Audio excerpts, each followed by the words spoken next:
Ավագ շաբաթօրը ըստ եկեղեցական կարգի ժամերկությունից հետո սկսվում է նոր օր։ Եկեղեցիներում մատուցվում է ճրագալույցի Սուրբ Պատարագ, որին հաջորդում է Քրիստոսի հրաշափառ հարության ավետիսը։ Քրիստոս հայրի աֆիմերելոց, օրհնյալ է հարությունը Քրիստոսի։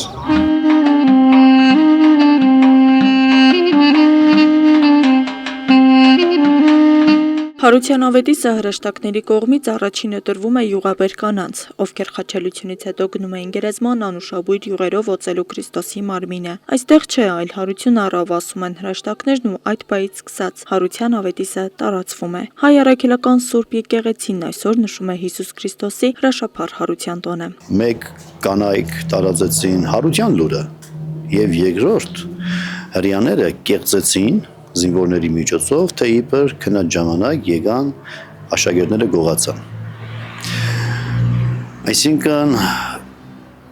մարդկությունը այս երկուսին պիտի ուշադրություն դարձնի, որն է իր համար ընդունելի եւ որը որ իր համար ընդունելի է, դրան համապատասխան կյանքը կազմակերպելու է։ Մենք քրիստոնյաներս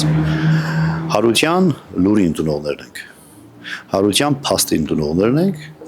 եւ հիմա այդ հարության կենցաղի մեջ ենք ուզում մեզ տեղադրել։ Դրա համար ամբողջ մի մեծ պահքի շրջան ավագ շաբաթ մենք նախապատրաստվեցինք ապաշխարությամբ, մեծ պահքի ընթացքում Քրիստոսի չարչարանքների դրվագներին հոգեբանորեն մասնակից դարձանք։ Հարության տոնը կոչվում է նաև Զատիկ, որը նշանակում է զատում, բաժանում, հեռացում մեղքերից եւ վերադարձ առ Աստված։ Առանձնացնել բառից է, որ հիմնականում մեկնարկել է 5 կդագարանյան շրջանում հրեա ժողովրդի մոտ, երբ որ Եգիպտոսում գերության մեջ էր եւ Մովսեսը պիտի դուրս բերեր, այն ժամանակ տեղի ունեցավ Աստծո կողմից տրված հրահանգներ, որ գարան արյունով պիտի ներգվեր դռներ, հрьяաները պիտի ներգեին իրենց դռները ընդ որում խաչաձև եւ Աստված իր այն պաշտողների կյանքը խնայում է որովհետեւ այդ կյանքով իր գործերը շարունակի։ Սուրբ Հարության տոնի նախընթաց երեկոյան եկեղեցիներում մատուցվում է ճրագալույցի Սուրբ Պատարագ, որով սկսվում են զատկական տոնակատարությունները։ Առավոտյան եկեղեցիներում կատարվում է ժամերկություն, անդաստանի արարողություն, ապա մատուցվում տոնական Սուրբ Պատարագ։ Սիրելի հավատացյալ եղբայրներ եւ քույրեր, ավասիկ Տիրոջ խոստումը խավարի մեջ չմնալու այսօր մեկ անգամ եւս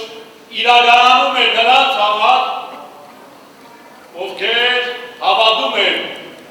որ Քրիստոս եկավ իբրև լույս աշխարհ։ Զատիկը հայ առաքելական Սուրբ եկեղեցու 5 տաղավար տոներից մեկն է։ Տոնին հավատացյալները ձու են ներկում, ներկված ձուն համարվում է հարության եւ նոր կյանքի խորհրդանիշ։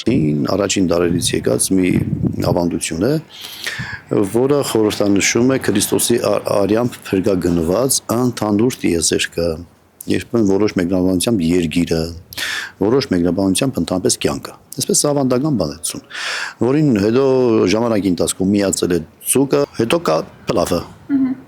Ճամիչով պլավը։ Զատիկը քրիստոնեության կենտրոնական տոներից է, ընդգծելով ոչ միայն կրոնական, այլև մշակութային կարևորություն։ Հայ առաքելական Սուրբ եկեղեցու բոլոր թեմերում եւ համայնքներում այսօր նշվում է Սուրբ Հարության տոնը եկեղեցական արարողություններով, ընտանիքների համախմբմամբ եւ ավանդական սովորություններով։ Աստղիկ Խաչատրյան, Խանով Անիսյան, այսօր։